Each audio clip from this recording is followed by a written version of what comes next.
그들이 이 말씀을 듣고 있을 때 비유를 더하여 말씀하시니 이는 자기가 예루살렘에 가까이 오셨고 그들은 하나님의 나라가 당장에 나타날 줄로 생각함이더라. 이르시되 어떤 귀인이 왕위를 받아 가지고 오려고 먼 나라로 갈 때 그 종 열을 불러 은화 10문화를 주며 이르되 내가 돌아올 때까지 장사하라 하니라. 그런데 그 백성이 그를 미워하여 사자를 뒤로 보내어 이르되 우리는 이 사람이 우리의 왕됨을 원하지 아니하나이다 하였더라. 귀인이 왕위를 받아 가지고 돌아와서 은화를 준 종들이 각각 어떻게 장사하였는지를 알고자 하여 그들을 부르니 그 첫째가 나와 이르되 주인이여 당신의 한 문화로 10문화를 남겼나이다. 주인이 이르되 잘하였도다 착한 종이여 내가 지극히 작은 것에 충성하였으니 10고을 권세를 차지하리라 하고 그 둘째가 와서 이르되 주인이여 당신의 한 문화로 5문화를 만들었나이다. 주인이 그에게도 이르되 너도 5고을을 차지하리라 하고 또 한 사람이 와서 이르되 주인이여 보소서 당신의 한 문화가 여기 있나이다. 내가 수건으로 두었었나이다. 이는 당신이 엄한 사람인 것을 내가 무서워함이라. 당신은 두지 않은 것을 취하고 심지 않은 것을 거두나이다. 주인이 이르되 악한 종아 내가 내 말로 너를 심판하노니 너는 내가 두지 않은 것을 취하고 심지 않은 것을 거두는 엄한 사람인 줄로 알았느냐. 그러면 어찌하여 내 돈을 은행에 맡기지 아니하였느냐. 그리하였으면 내가 와서 그 이자와 함께 그 돈을 찾았으리라 하고 곁에 섰는 자들에게 이르되 그 한 문화를 빼앗아 10문화 있는 자에게 주라 하니 그들이 이르되 주여 그에게 이미 10문화가 있나이다. 주인이 이르되 내가 너희에게 말하노니 무릇 있는 자는 받겠고 없는 자는 그 있는 것도 빼앗기리라. 그리고 내가 왕됨을 원하지 아니하던 저 원수들을 이리로 끌어다가 내 앞에서 죽이라 하였느니라. 그리스 로마 신화 중에 레테의 강이라고 여러분 그런 강이 있습니다. 이 강은 죽은 사람이 저승으로 가면서 건너야 하는 강입니다. 죽은 이들이 저승으로 가면서 레테의 강물을 한 모금씩 마시게 되는데 강물을 마신 죽은 이는 과거의 모든 기억을 깨끗이 잊게 된다고 합니다. 이 신화가 모티브가 되어서 나온 말이 바로 인간은 망각의 동물이다라는 그 말이죠. 제가 해외여행을 자주 하는 편은 아닌데 그 신혼여행 외에는 딱 한 번 가족들이랑 한번 다녀왔거든요. 근데 여행을 가면서 이제 세부 쪽으로 우리 교회 부임하기 전에 다녀왔습니다. 근데 이제 세부가 필리핀 지역이라서 그곳에서 여행하기 전에 이제 여행 사전 준비를 해야 되잖아요. 그래서 막 알아보는데 무서운 말들이 있더라고요. 막 필리핀에 가서 누가 어떻게 되었다느니 그런 얘기들이 많이 있잖아요. 그래가지고 여행 가기가 좀 사실은 준비를 하면서 겁이 났습니다. 그래서 어떤 사람들은 그 사이트 제가 여행 사이트에 들어가서 이제 준비를 하면서 어떻게 해요? 여행 취소했어요. 막 이렇게 써놓은 사람들도 있고 너무 무서워요. 그렇게 써놓은 사람도 있더라고요. 그런데 정작 이 필리핀을 비롯한 다른 타국의 사람들은 한국을 더 걱정하는 댓글을 단다고 합니다. 북한에서 언제 쳐들어올지 모르고 핵전쟁이 일어날지 모르는데 너희는 어떻게 그렇게 마음 편하게 사느냐. 그러면서 필리핀 여행 편하게 다녀오라는 거죠. 정말 위기감이 있는 어떤 상황인데 그것을 잊고 지내는 이 나라의 사람들에 대해서 또 그 필리핀과 비교해서 그런 얘기를 하니까 우리가 잊고 지내는 것이 무엇인지 되새기게 하는 그런 말인 것 같습니다. 이 망각이라는 것은 사람에게 도움이 될 때도 있죠. 그래서 엄마들도 그렇잖아요. 첫째를 낳은 다음에는 다시는 아기 낳고 싶지 않다고 그렇게 이야기를 하곤 합니다. 저는 뭐 여자가 아니라서 그 고통이 얼마나 큰지 모르겠지만 대부분 다 그렇게 이야기를 하더라고요. 그런데 그 말이 끝나고 첫째 키우다 보면은 어느새 또 배가 불러오는 모습을 또 볼 때가 있습니다. 잊어버린 거죠. 그 고난을, 그 고통을. 그리고 또 둘째 낳고 셋째 낳고 그러면서 자녀들 부자 되는 그런 일들을 보게 됩니다. 그래서 하나님께서 땅에 번성하라 충만하라라는 그 사명을 이 망각 때문에 감당할 수 있지 않을까라는 그런 생각도 해보게 됩니다. 이런 면에서 이 망각은 좋은 것일 수도 있습니다. 그러나 때로는 이 망각이 부정적일 때가 있어요. 저는 뒤끝 없다는 사람을 별로 좋아하지 않습니다. 여러분 뒤끝 없는 사람 좋으시죠? 예, 자기 뒤끝 없다라고 얘기하잖아요. 앞에서 자기는 화끈하게 얘기하고 그 다음에 뒤끝 없다라고 얘기하잖아요. 근데 저는 사실 그런 분들 별로 좋아하지 않아요. 인간적으로 별로 좋아하지 않습니다. 그 이유가 뭐냐면은 뒤끝 없으신 분들은 자기가 막 뭔가 막 이렇게 다 쏟아내요. 막 싫은 얘기들 막 다 하고 막 다 해요. 자기 하고 싶은 얘기. 그리고 싹 잊어버리거든요. 그런데 그 뒤끝 없음을 당하는 그 사람들은 그걸 다 기억을 합니다. 그래서 상처로 다 남는다는 거죠. 저도 이제 저희 아버지가 목회를 하시기 때문에 제 설교를 좀 보시긴 해요. 근데 오늘 이 설교도 아마 아버지가 보실 것 같은데 아버지께 좀 서운한 얘기를 한번 해야 될 것 같습니다. 제가 초등학교 때 2학년 때부터 4학년 때까지 인천에 살았습니다. 근데 인천에 살 때 아버지가 이제 신학 공부하시면서 어머니가 이제 안양에서 시장에서 장사를 하시다가 이제 신학 공부하시면서 2년 동안은 경제활동을 별로 안 하셨어요. 그래서 집안이 참 어려울 때가 있었습니다. 근데 감사한 것은 그럼에도 불구하고 개인적으로는 형님도 그렇고 저도 그렇고 막 어려워서 막 힘들다 이런 느낌은 별로 안 받고 잘 컸던 것 같아요. 근데 이렇게 경제적으로 어려우니까 하루는 저희 어머니가 저랑 이제 형님 저 말고 이제 형님이 좋아하는 게 이제 사라다 혹시 아십니까? 과일 막 썰어가지고 이렇게 마요네즈 묻혀가지고 이렇게 해주는 그 사라다를 좋아했거든요. 그래서 그거를 어머니가 준비를 해주신 거예요. 근데 이제 아버지는 그게 못마땅했던 거예요. 돈이 없는데 그 과일을 어디서 사고 그 과일 사가지고 그게 먹으면 한번 먹고 말지 그걸 뭐하러 먹냐 그러면서 막 쏟아내시더라고요. 그래서 제가 지금도 머릿속에 기억이 남는 장면이 어머니가 보일러실에 가가지고 빨래판을 딱 자리에 깔고 앉아가지고 한 몇 시간을 거기서 눈물 흘리면서 기도하신 모습이 아직도 떠올라요. 그 일을 겪고 나서. 그런데 정작 저희 아버지는 그 사실을 기억을 못 하시더란 말이죠. 뒤끝 없으신 분들은 그렇습니다. 그래서 사실 좋아하진 않아요. 제가 뒤끝 없으신 분들은 자기가 무슨 말을 했는지 기억을 하셔야 돼요. 돌아봐야 되는 거예요.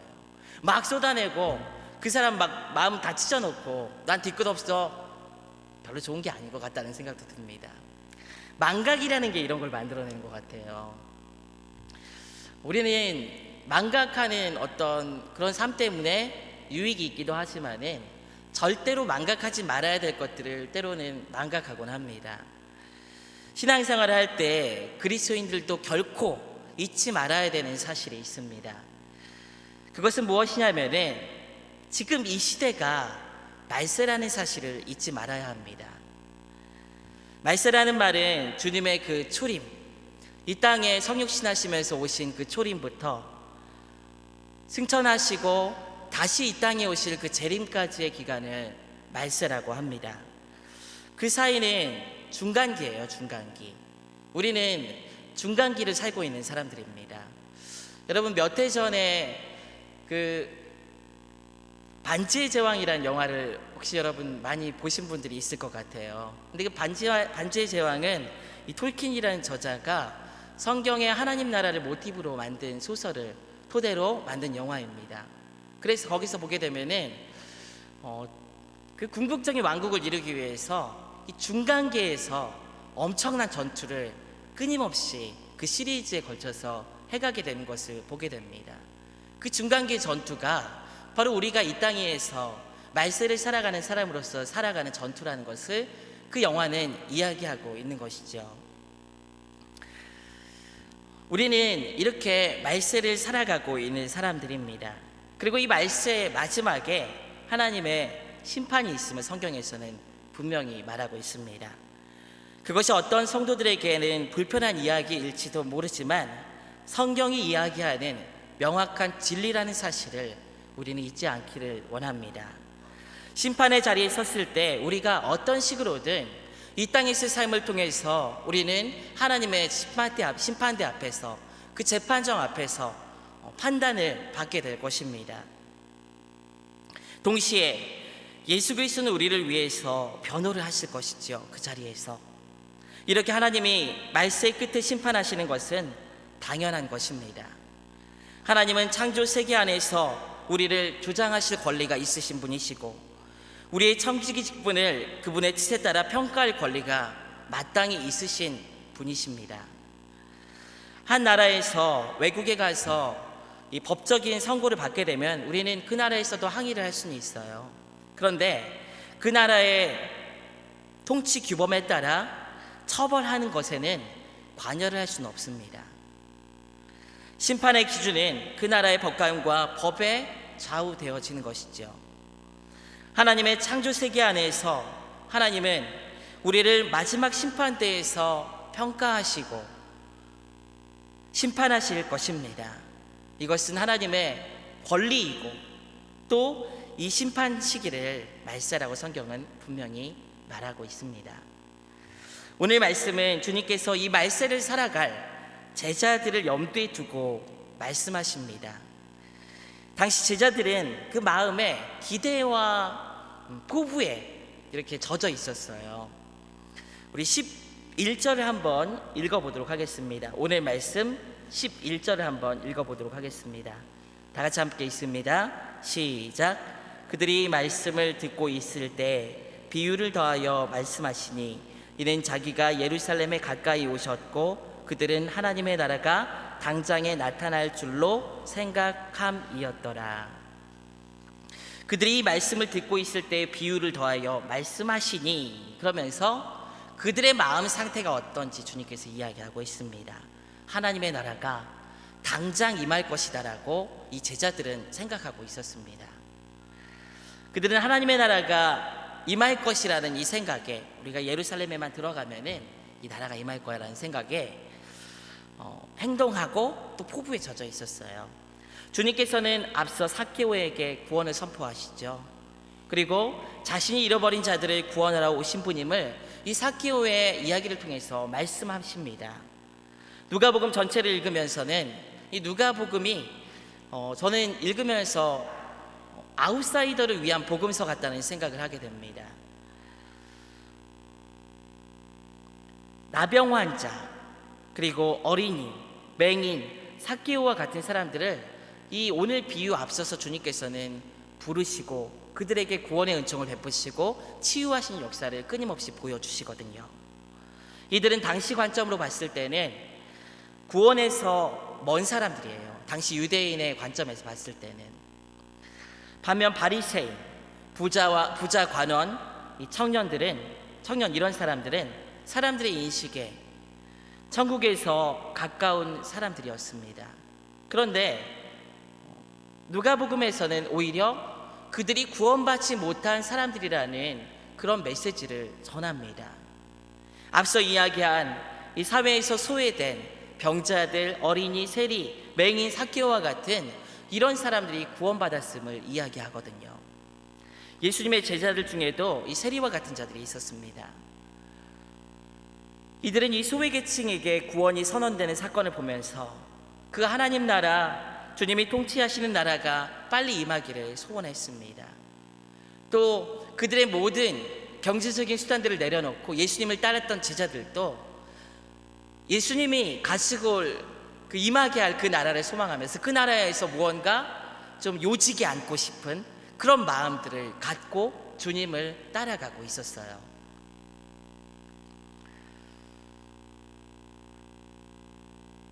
예루살렘에 입성하면 이제 끝이다. 이제 우리는 인생 편 거야. 그런 생각을 하고 있었던 것입니다. 주님께서는 이런 제자들에게 너희가 다 끝났다고 생각하는데 아니야. 지금이 끝이 아니야 라고 이 열문화의 비유를 통해서 말씀하고 계십니다. 말세라는 의미를 제가 설명드렸지요. 이 제자들의 시대에도 이 제자들은 말세를 살아가는 자들이었죠. 우리 또한 이 시대 말세를 동일하게 살아가는 자들입니다. 이 열문화의 비유는 제자들에게 하신 말씀이기도 하지만 오늘 이 시대를 살아가는 우리들에게도 주님께서 동일하게 이 메시지를 전하고 계십니다. 우리 한번 그런 면에서 서로 한번 인사해 봅시다. 아직 끝이 아닙니다. 지금이 말세입니다. 이 말세를 살아간다는 의식을 여러분들 늘 가지시기 바랍니다. 이 열문화의 비유의 내용은 이렇습니다. 어떤 귀인이 왕위를 가지고 오기 위해서 길을 떠나려고 하는데 종 10명을 불러서 각각 한 문화씩 나눠주게 됩니다. 그리고 자신이 돌아올 때까지 장사를 하라고 명령하고 길을 떠나죠. 이 비유는 두 가지 사건을 이야기합니다. 비유 안에 첫째는 대적하는 세력에게 주인이 책임을 물어 멸하는 심판을 내리는 이야기가 있고요. 이 이야기 안에 그리고 각각 한 문화씩 받은 종에게 그 받은 한 문화를 토대로 결산하는 내용, 이 두 가지 내용이 담겨 있습니다. 주인을 대적하는 세력은 당시로서는 바리새인, 서기관, 유대 지도자들로 주님을 거부하는 자들이겠지만 지금도 역사하는 악한 영들, 그리고 그 편에서 하나님을 대적하는 주님을 영접하지 않은 사람들을 의미하는 것이죠. 이런 자들, 이런 세력에 대해서 주님께서는 마지막에 결국 심판하실 것이라는 메시지를 전하고 있습니다. 그런데 주님께서는 이런 세력들을 경고하기 위해서 오늘 말씀을 하시는 것은 절대로 아닙니다. 주님의 관심은 사실 이 제자들에게 있었어요. 제자들, 이 말세를 살아가야 하는 제자들에게 주님께서 정말 하고 싶은 메시지가 있었습니다. 말씀하시고자 하는 이 말세, 이렇게 살아야 된다라는 것을 주님께서는 말씀하고 계십니다. 주님은 과연 이 시대를 살아가는 주님의 종들, 그리고 이 제자들에게 어떻게 살라고 말씀하고 싶으셨던 것일까요? 먼저 내게 주어진 이 한 문화를 잘 사용할 책임이 있는 청지기임을 잊지 말라고 주님께서는 말씀하고 계시는 것입니다. 이 귀인은 한 문화를 10명의 종에게 각각 맡깁니다. 그리고 주인이 돌아왔을 때 첫 번째 종은 이 한 문화로 10문화를 남겼다고 주님께 나옵니다. 두 번째 종은 5문화를 남겼다고 이야기를 하죠.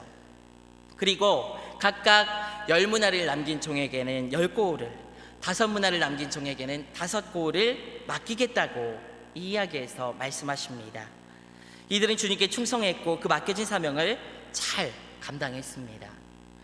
반면 이 한 문화를 가지고 아무것도 하지 않은 세 번째 종이 이 본문에 등장합니다. 이 종은 주인에게 한 문화를 그대로 가지고 오면서 아무것도 남기지 않았다라고 이야기를 합니다. 꽁꽁 싸두었다가 그대로 가져온 것이죠. 이 셋째 종에게 주님께서는 앞서 두 종을 착한 종이여 라고 칭찬하신 것과는 달리 22절 말씀 한번 읽어볼까요? 우리 22절 말씀을 한번 읽어보도록 하겠습니다.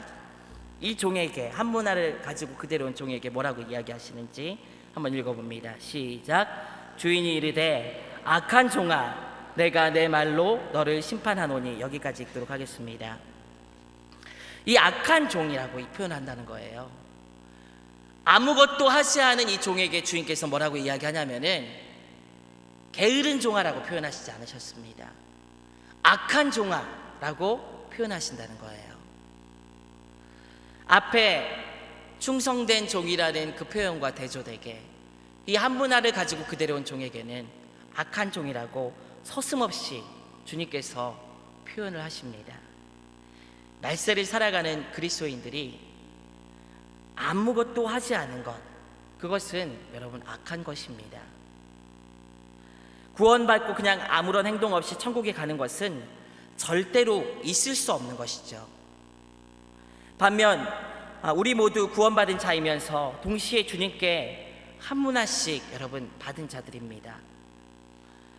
마태복음에서는 이 본문을 달란트로 이야기를 합니다. 우리에게 주어진 문화는 다 달라요. 재능, 재물, 지식, 건강, 시간, 인간관계, 성품, 이런 이 한 문화가 다양하게 우리에게 있을 수 있습니다. 그런데 그것은 절대로 나의 이익과 나의 만족을 위해서 쓰라고 주신 것이 아닙니다. 예수 그리스도께서 하늘로 승천하시면서 우리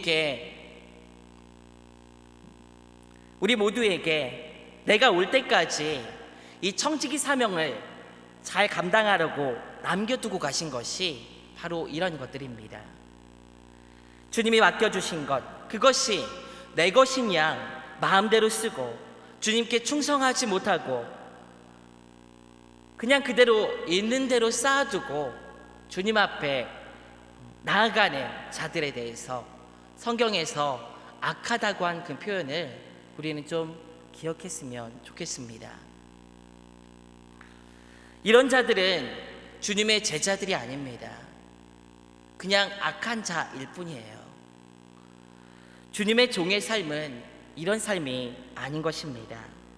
주님께서 주신 그 한 문화를 충성스럽게 사용할 수 있어야 되는 거예요. 그런데 재미있는 사실은 이 충성을 통해서 주님께서는 이 양적인 유익의 결과를 요구하시지는 않는다는 거예요. 오늘 본문에서 주님께서는 이들이 한 일을 작은 것이라고 말합니다. 우리 17절 말씀을 한번 읽어보도록 하겠습니다. 오늘 말씀 17절 말씀입니다. 우리 한번 읽어보겠습니다. 시작. 주인이 이르되 잘하였도다 착한 종이여, 내가 지극히 작은 것에 충성하였으니 10골 권세를 차지하리라 하고, 주님께서는 이 충성스러운 종들에게 무엇이라고 이야기하냐면은 내가 지극히 작은 것에 충성하였다라고 이야기를 합니다. 이 문화라는 단위는요, 당시 일용직 노동자들이 100일 동안 일하면 받을 수 있는 돈이라고 합니다. 100데나리온이에요, 이 한 문화가. 그러니까 한 1,000만 원 정도, 오늘 시대에 만약에 하루 일당을 10만 원이라고 하면은 한 1,000만 원 정도 되신다고 생각하시면 될 것 같습니다. 그래서 이 1,000만 원으로 10문화를 남긴 사람은 1억을 남긴 것이고, 또 5문화를 남긴 사람은 5천만 원을 남긴 것이 되는 것이죠. 우리 관점에서 보게 되면은 주인의 입장에서 이 한 문화는 아주 하찮은 돈인 거예요.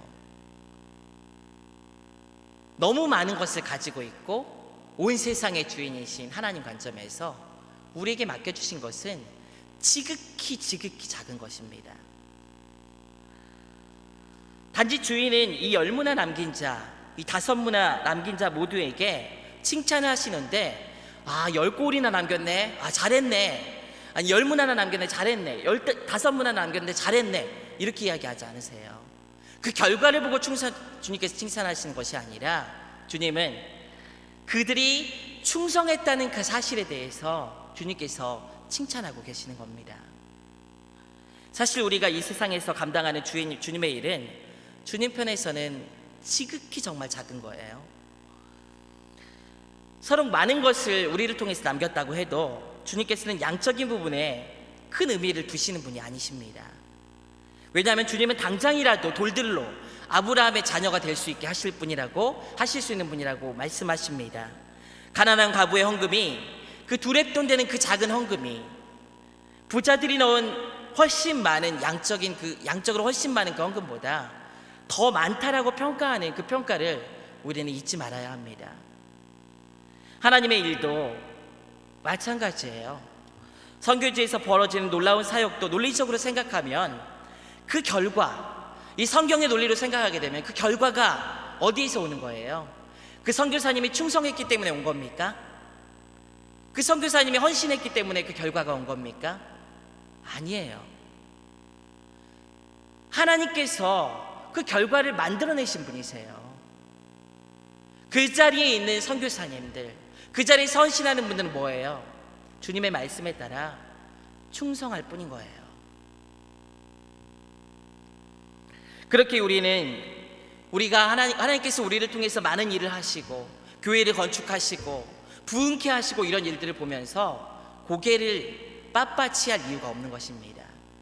오히려 우리의 고백은 이 모든 일들을 우리를 통해서 감당하게 하심에도 불구하고 우리가 할 수 있는 유일한 고백은 무엇이냐면은, 주님, 저는 마땅히 해야 될 일을 했을 뿐입니다 라는 그 말뿐인 것이죠. 주님께서는 이런 상황에서 보시는 것이 한 가지가 있습니다. 그 결과가 아닌 이 작은 것에 충성했느냐, 그것을 보시는 거예요. 충성은 모든 그리스도인, 주님을 따르는 종들이 보여야 할 성품입니다. 이는 해도 되고 안 해도 되는 것이 아니에요. 이 말세를 살아가는 그리스도인으로 하나님의 맡겨진 청지기적 사명을 충성스럽게 감당할 때 주님께서는 우리에게 착한 종, 잘했다라는 칭찬을 하실 것입니다. 그런 면에서 우리 다시 한번 인사해 봅시다. 충성합시다. 칭찬받는 주님의 제자가 됩시다. 이제 다음 주에 우리는요, 생명 나눔 주일을 맞게 됩니다. 여러분들은 어떤 마음으로 그 주일을 준비하시는지 모르겠어요. 근데 저는 이 마음 가운데 하나님께서 하실 계획들을, 하나님께서 하실 일들을 기대해 봅니다. 우리가 잊지 말아야 하는 것은 충성, 작은 일에 충성하는 그 충성입니다. 한 영혼을 온천하보다 귀하게 여기시는 그 하나님께서는 우리에게 전도라는 사명을 주셨습니다. 우리에게 구원하라 말씀하신 것이 아니라 주님의 그 복음을 전해라 라는 사명을 주신 거예요. 전도는 구원하시는 그 하나님의 일에 비하면 굉장히 작은 일입니다. 예수 그리스도를 믿으라고 전하고 교회에 초청하는 그 말 한마디, 그 말을 들을 그 사람에게 가서 전하는 그 행위인 거예요. 여러분, 주님께서 우리에게 무리한 것을 요구하고 계십니까? 우리에게 요구하시는 것은 작은 일일 뿐입니다.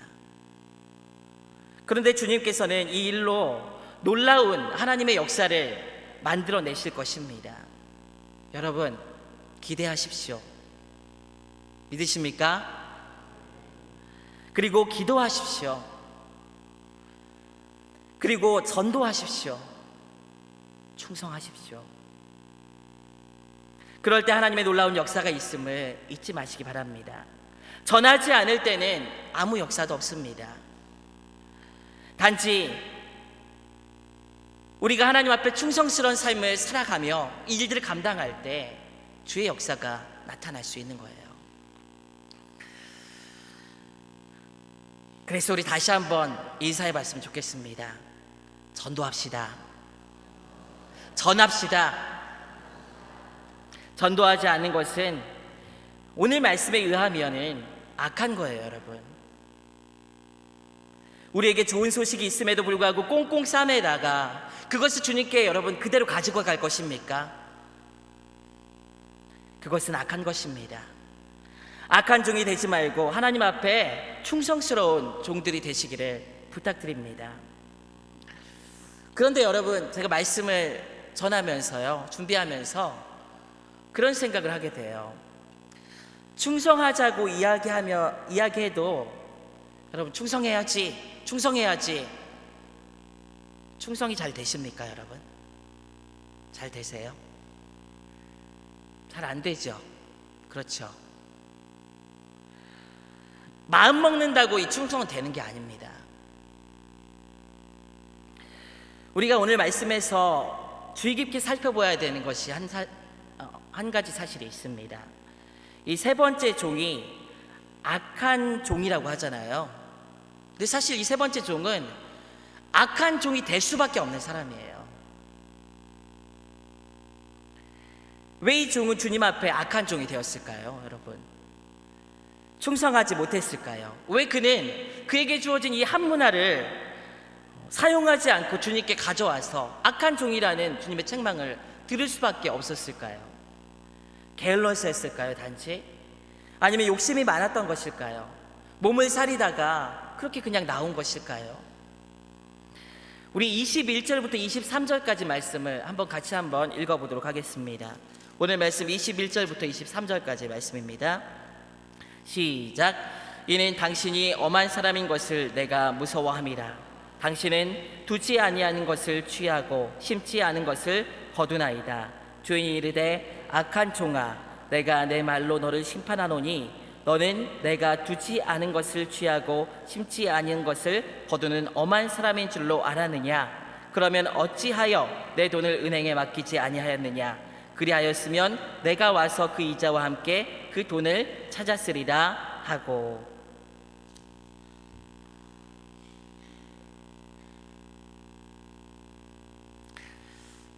이 사람이 충성하지 못한 이유는 이 사람이 주인이 누구인지 몰랐기 때문입니다. 이 사람은 주인이 엄한 사람으로 알고 있었어요. 그런데 표현을 약간 순화시켜서 그렇지, 엄하다는 말은 이 성경에 기록된 말로는 아우스테로스라는 말인데, 이 단어는 엄격하고 날카롭고 거칠다라는 말입니다. 그런 표현이에요. 이어서 주인이 두지 않은 것을 취하고 심지 않은 것을 거두는 자라고 이야기합니다. 여러분, 두지 않은 것을 취하고 심지 않은 것을 거둔다, 이거 악한 사람이에요. 이 표현은요, 굉장히 악하고 빼앗고 그런 사람들을 표현하는 것 같아요. 노력 없이 아무 노력 없는 대가를 요구하고 투자 이상의 것을 얻으려는 악한 모습으로 이 종은 묘사를 하고 있는 거예요. 그는 주인이 거칠고 흉폭하고 악한 주인이라고 이야기하고 있습니다. 그러면서 무서워서 아무것도 하지 않았다는 거예요. 이 종은 주인에 대해서 오해하고 있을 뿐더러 지혜도 없었던 사람입니다. 가장 근원적인, 여러분, 충성의 부재, 헌신의 부재의 원인은 무엇이냐면은 바로 주님이 누구인지 모르기 때문이에요. 주님이 누구인지 모르기 때문에. 성경에서는 알다라는 의미로 쓰인 헬라어가 여러 가지가 있습니다. 그 중에 오늘 본문 22절에서 네가 이렇게 나를 알았느냐 할 때 그 표현, 그 알다라는 게 있어요. 이 단어가 무엇이냐면은 에이도라는 단어입니다. 에이도. 주인이 종이 어떤 분인지 알고 있는 알을 표현하는 단어예요. 에이도로 이 종은 주인을 알았어요. 근데 이 에이도라는 단어는 무엇이냐면은 기계적이고 수동적이고 우연히 응시해서 알게 되는 것을 표현할 때 이 에이도라는 단어를 쓰게 되거든요. 쉽게 얘기해서 이 종은 어떻게 알았냐면은 겉만 살짝 보고 알게 된 거예요. 이 종은 주인을 이렇게 겉만 보고 우연히 응시한 겉핥기식으로 주인을 알았던 거예요. 그래서 주인을 제대로 알고 있지 못했고, 주인이 자비하며 인자가 많고 공정한 분이라는 것을 알지 못하고 있었습니다. 이 겉핥기 지식이 주인과의 관계의 전부였던 거예요. 그러나 성경에서 우리가 하나님을 알 때 쓰는 단어가 있습니다. 하나님을 알다, 하나님을 알고 있다, 이런 표현을 할 때 쓰는 단어는 이 에이도라는 단어가 아니라 기노스코라는 단어를 씁니다. 근데 기노스코라는 단어는 에베소서 4장 13절에 보게 되면 이런 표현이 있어요. 제가 한번 읽어드릴게요. 우리가 다 하나님의 아들을 믿는 것과 아는 일에 하나가 되어 온전한 사람을 이루어 그리스도의 장성한 분량이 충만한 데까지 이르리니 라고 이야기합니다. 그리스도의 장성한 분량에까지 이르는 그 알미 무엇이냐면은 이 기노스코라는 단어예요. 믿는 일과 아는 일에 하나 되는 이 아는 일이 무엇이냐면 기노스코라는 단어예요. 이 부분을 우리가 한번 찾아서 읽어봤으면 좋겠습니다. 요한복음 10장 14절부터 15절까지 말씀인데 우리 한번 찾아서 한번 읽어보겠습니다. 요한복음 10장 14절부터 15절입니다. 요한복음 10장 14절부터 15절까지 말씀입니다. 우리 한번 소리내서 한번 읽어보도록 하겠습니다. 시작. 나는 선한 목자라. 나는 내 양을 알고 양도 나를 아는 것이, 아버지께서 나를 아시고 내가 아버지를 아는 것 같으니 나는 양을 위하여 목숨을 버리노라. 아버지와 여기까지 읽도록 할게요. 선한 목자에 대해서, 양이 선한 목자를 아는 것에 대해서 이야기하고 자기가 아버지를 아는 것에 대해서 이야기해요. 여기서 알다라는 이 단어가 기노스코라는 단어예요. 아버지와 자신의 사이의 자신의 양들과 자신 사이의 알을 무엇이라고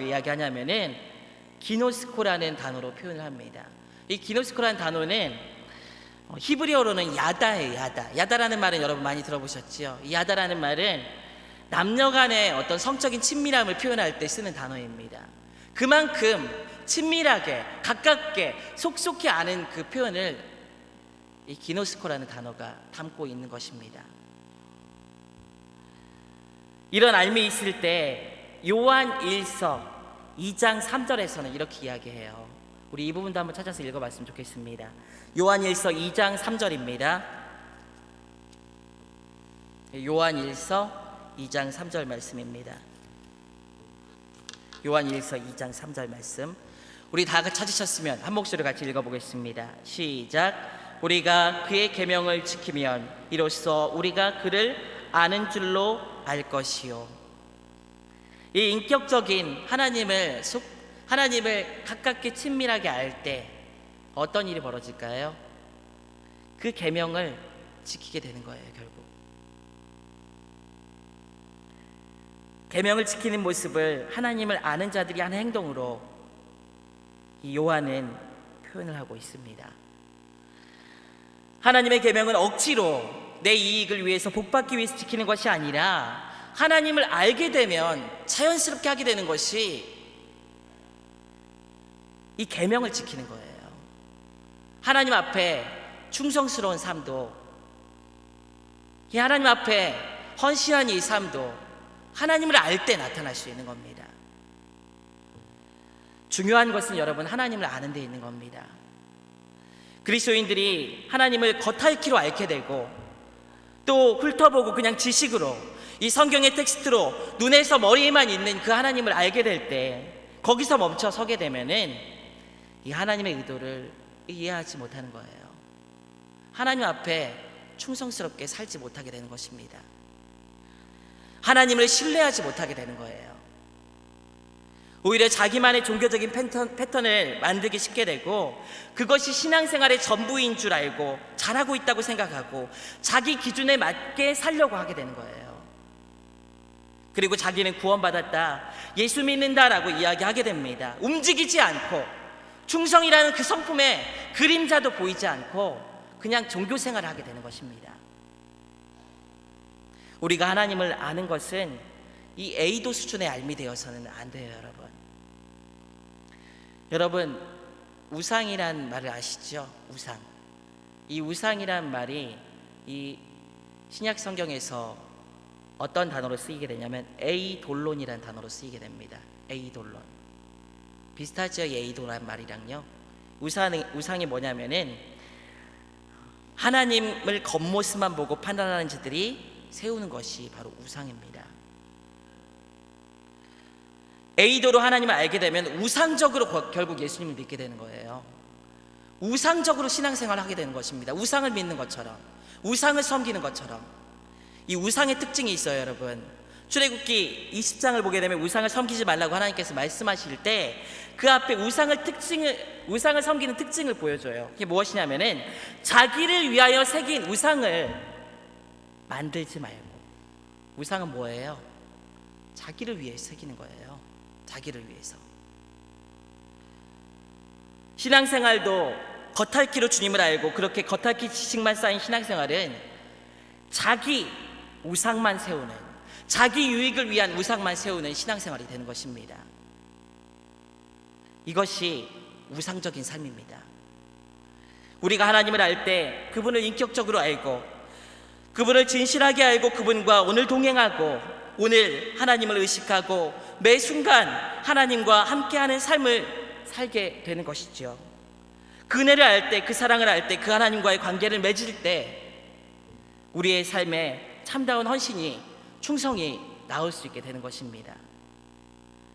헌신하지 못하는 이유, 충성하지 못하는 근본적인 이유는 이 하나님을 에이도로 알 때입니다. 에이도로.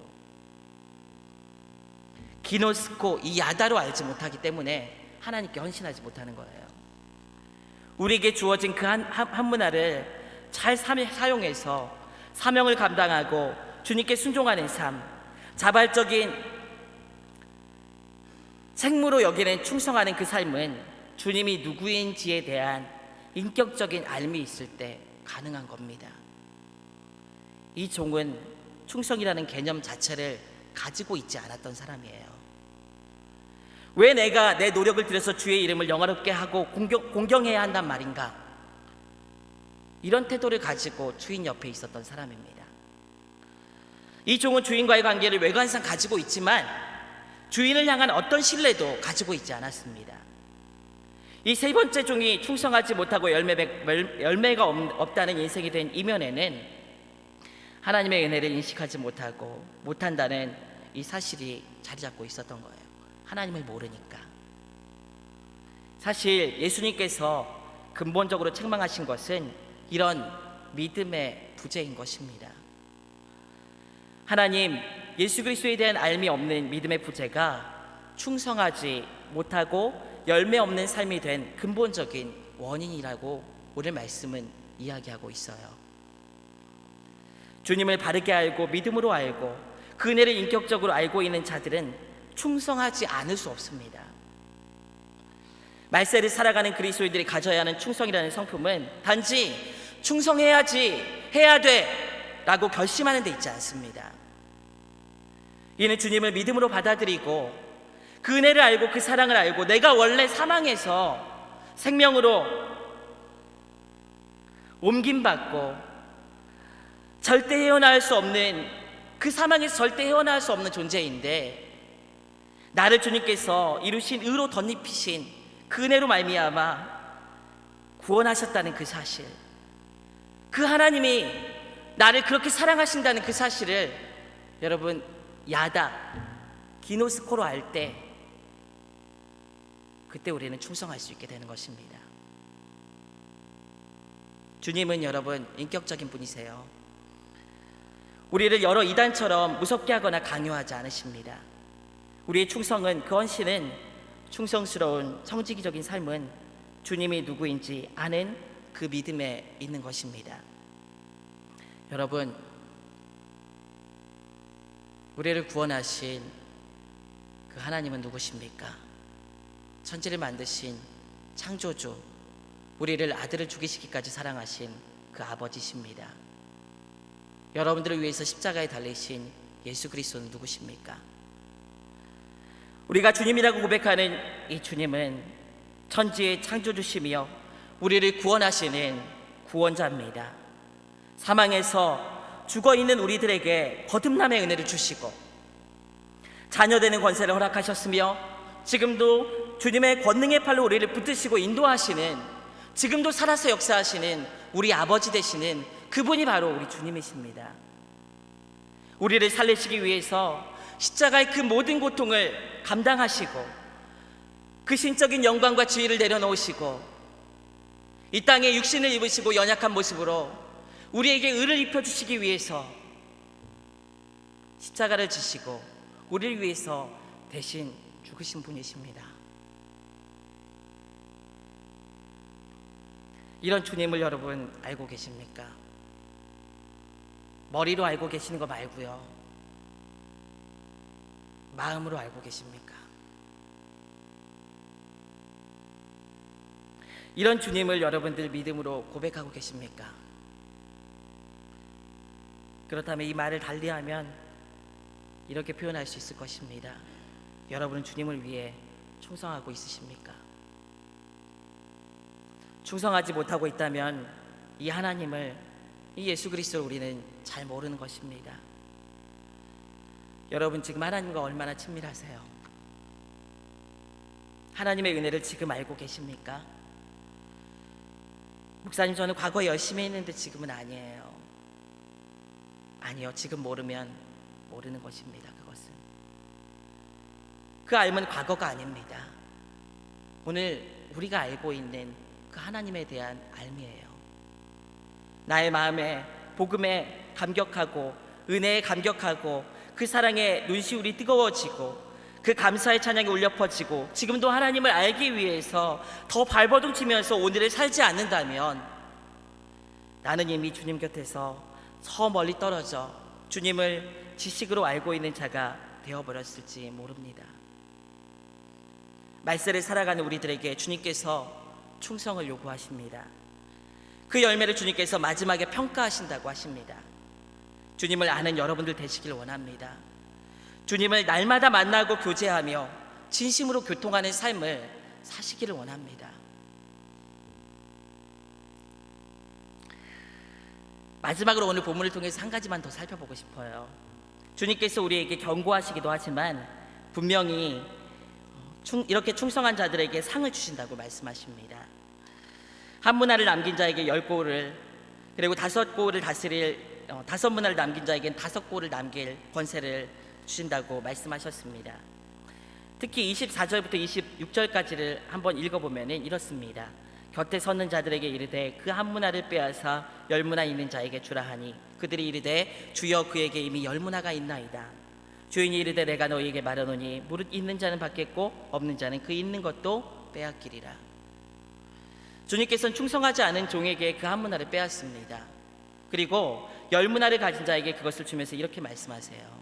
있는 자는 더 받겠고 없는 자는 더 있는 것도 빼앗기리라. 작은 일에 충성하는 자들에게 주님께서는 더 많은 것을 맡기시는 겁니다. 이것이 주님의 법칙이에요. 주님께서 주시는 상이 이것입니다.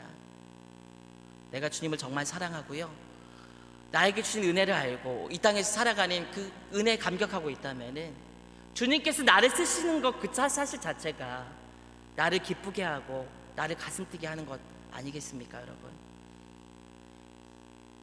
억지로 여러분 주의 일을 하십니까?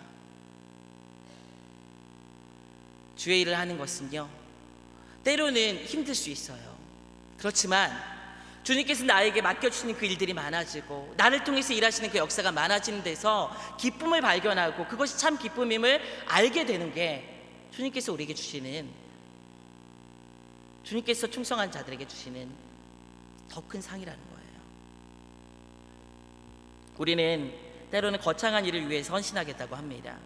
그래서 높은 자리에 앉으려고 하고요, 더 영향력 있는 자리에 앉아서 더 좋은 일을 하려고 해요. 더 많은 일을, 큰 일을 하려고 합니다. 그런데 더 중요한 것은 지금 큰 일이 맡겨지지 않았다면서도 작은 일, 큰 일을 바라보고 있으면서도 작은 일에 충성하고 있지 않으면 이 큰 일 자체도 없는 것입니다.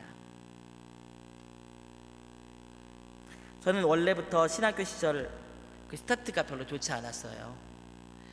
많은 다른 친구들은 소명받았다고 목숨을 드리는 선교사 한다고, 그리고 목회자 한다고 막 와가지고 자기 비전들 막 얘기할 때 저는 쪼그라들었어요.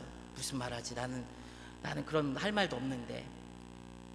그래서 대학에서 그런 친구들을 보면 주눅 들곤 했습니다. 왜냐하면 제 안에 그런 것들이 없었기 때문이에요. 신학교 1학년 때 우리가 학교 다닐 때 비전이라는 말에 굉장히 이 청년들의 가슴이 뛰곤 하죠. 이 비전을 찾아라, 꿈을 찾아라 등등 이야기하면서 저는 굉장히 괴로워했습니다. 저는 그런 비전이 없었기 때문입니다. 단지 초등학교 때부터 아빠가 목사니까, 아빠가 하는 일이 좋아 보이니까 나 목사할래, 그런 말 하다가 중학교 가고, 중학교 때 공부를 좀 제발 잘했어요. 고등학교 때까지요. 그래서 목회자 된다는 생각 잊어버리고 의사나 교수 해야지, 속으로 그게 좋아 보이니까 그러고 살았습니다. 근데 수능 보고 나서 대학 진학에 실패할 것 같았어요. 너무 점수가 많이 떨어져서. 그리고 나서 아빠가 야, 너 목사 된다고 하지 않았냐? 그래가지고 등 떠밀려서 신학교 갔죠. 고등학교 시절까지 제가 좀 교만한 말처럼 들리지만 실제로 그때 그랬으니까 저 서울의 스카이 아니면 대학교 다 이상한 대학인 줄 알았어요. 사실 학교 분위기도 사실 그랬고. 근데 제가 그런 걸 맛보고 나니까 아빠가 그런 얘기를 하고 아버지가 그런 얘기를 하고 그렇게 등 떠밀리다시피 대학 갔습니다. 그리고 진학했는데 그때부터 저는 정말 제 자신 하나하나가 다 깨지기 시작하더라고요. 교만한 것도 다 깨지고. 전 그리고 이과적인 어떤 그런 머리가 굉장히 발달한 사람인데, 이 신학이라는 게 문과 쪽이거든요. 그래가지고 논리도 잘해야 되고, 논리는 물론 이과 쪽이긴 하지만은 철학, 그 다음에 사회학도 알아야 되고, 그 다음에 신학 깊이 파고 들어가면 철학하고 굉장히 연관이 깊습니다. 머리 아파 죽겠어요. 들어가서 공부하는데 공부가 되겠습니까? 친구들은 막 자기 막 비전이 막 활활 타올라가지고 기도 자리 가면은 막 기도하면서 주님 여기 있습니다 그러면서 막 부르짖고 그러는데 저는 앉아가지고 주님 저는 어떡합니까 이러고 대학 시절 보냈습니다. 1년 때. 그런데 이런 고민을 하면서 갈등하고 있던 어느 날 2학년 봄 정도 된 것 같아요. 제가 그때 제게 아침에 큐티하고 묵상하고 있는데 주님께서 에스더 4장 14절 말씀을 제 마음속에 정말 강하게 심어주셨습니다. 모르드게가 에스더에게 이렇게 이야기해요. 내가 왕후의 자리에 앉은 것이 이때를 위함이 아닌지 누가 알겠느냐. 이때를 위함이 아닌지 누가 알겠느냐. 이때를 위함이 아닌지 누가 알겠느냐. 그 말이 제 머릿속에서 떠나지가 않았습니다. 하나님께서 나를 보내는 그곳에서 내가 할 수 있는 일을 하나님의 힘으로 주의 힘으로 원하는 장소에서 감당하려고 하면 그것이 주님께서 쓰시는 것이겠구나라는 생각을 그때 하게 되었어요. 비록 지금 초라해 보이고 내게 맡겨진 일들이 작고 그런다 할지라도 주님께서 나를 그곳에 보내서 이때를 위함을 준비시킨 것이 바로 주님의 뜻이구나라는 생각을 합니다. 저는 우리 교회 올 때도 그래서 그런 마음을 가졌어요. 지방 오는 데 대한 부담이 사실 있었어요. 서울에서, 경기도 쪽에서. 그런데 주님께서 이 말씀을 저한테 주셨기 때문에 저는 이 말씀에 따라 결단했습니다. 이때를 위함이 아닌지 어찌 알겠느냐. 우리 서문교회 안에서 나에게 주신 주님의 사명이 있기 때문에 오늘도 그 사명을 감당하기 위해서 애씁니다. 앞으로도 그런 마음으로 살 것이고요. 가진 것 없고 부족한 것 투성이지만 하나님을 향한 성실함과 진실함으로 주님이 인도하신 장소에서 주님이 보낸 그 시간에 주님이 맡겨주신 일을 성실히 감당하는 그것이 오늘 우리가 해야 될 일 아니겠습니까? 하나님을 떠나 하나님을 배제하고 막연하게 큰 꿈을 갖기보다는 우리 교회의 과거의 영광을 생각하고 그때로 돌아가야지 이렇게 생각하기보다는 지금 우리에게 맡겨주신 그 충성된 일이 무엇인지 알고 그것을 감당하는 것이 더 우선이 아니겠습니까? 여러분들 머릿속에 간혹 교회에서 사역하다 보면 과거에 이랬는데 어때요? 과거에 이랬어요. 이렇게 얘기하시는 분들이 참 많아요. 근데 지금 우리는 어떠느냐? 지금 우리가 무엇을 해야 하느냐? 지금 우리 앞에 놓인 충성을 위해서 우리가 감당해야 되는 일이 무엇인지 그걸 고민할 그런 때가 아니겠습니까? 중요한 것은 내가 지금 어떤 꿈을 꾸고 과거에 어떤 영광이 있었고 이것이 중요한 게 아닙니다. 내가 지금 작은 일에 충성하고 있느냐 그것이 중요한 거예요. 말세에 살아가는 우리들에게 주님께서 요구하시는 것이 이 충성입니다. 지금 내가 꿈꾸는 큰 꿈 그것은 어쩌면 너에게 너무 큰 일이라고 주님께서 말씀하실 수도 있습니다. 당장 눈앞에 내가 충성해야 할 작은 사명을 외면한 채 과거에 사로잡혀 있고 미래에 아직 오지도 않은 거창한 계획만 머릿속에 공상으로 꿈꾸고 있고 이것은 신앙이 아닙니다. 주님을 믿는 주님을 아는 참된 신자들은 오늘 나에게 주어진 그 삶에 주님 앞에서 주님 저는 마땅히 해야 될 일을 감당했을 뿐입니다 라고 고백하면서 주님의 뜻을 구하면서 오늘 자리에서 충성하는 거예요.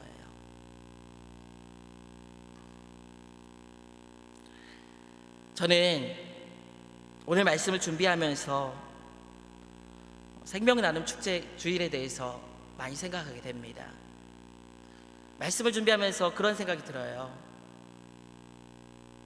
지금 우리에게 주신 그 한문화는 이 생명 나눔 주일이 아니겠는가라는 생각이 듭니다. 여러분 전도하고 싶으십니까? 전도는 사명이죠. 해야 되는 것입니다. 해도 되고 안 해도 되는 게 아니에요. 여러분 누구를 마음에 품으셨습니까? 지금 우리 이 플랜카드 붙고 나서요 교회 많은 일도 있었지만은 그래도 끊임없이 전도하자는 메시지가 전해졌습니다. 여러분들 마음 가운데 품으신 그 한문화, 그 그 한문화 여러분 지금 어떻게 하고 계십니까? 맡겨진 자들에게 구할 것은 충성입니다. 우리가 지금 주어진, 눈앞에 당장 주어진 이 한문화도, 생명 나눔 주일이라는 이 한문화도 감당하지 못하면서 서문교회의 미래를 꿈꾼다고요. 이 한문화도 감당하지 못하면서 20년, 30년 뒤에 미래를 꿈꾼다고요. 그건 아닙니다. 주님께서 우리에게 주신 그 사명은 지금 오늘 우리에게 주신 사명입니다. 여러분들의 마음에 품은 그 영혼들을 향해서 저는 여기 계신 분들만이라도요, 초청장 가지고 가서 복음 전하셨으면 좋겠습니다. 그것이 여러분들이 주님을 알고 있는 증거가 되는 것이고, 또 여러분들에게 주신 주님의 사명인 것이라는 것을 여러분 잊지 마시기 바랍니다. 여러분들은 충성된 주님의 종으로 기억되고 싶습니까? 아니면 악한 종이라는 그런 책망을 듣고 싶으십니까? 성경은 뭐 아니면 도예요. 여기 계신 모든 분들이 다 주님의 충성스러운 종으로 하나님 앞에 칭찬받는 그런 주님의 종들 되시기를 주님의 이름으로 축원드립니다.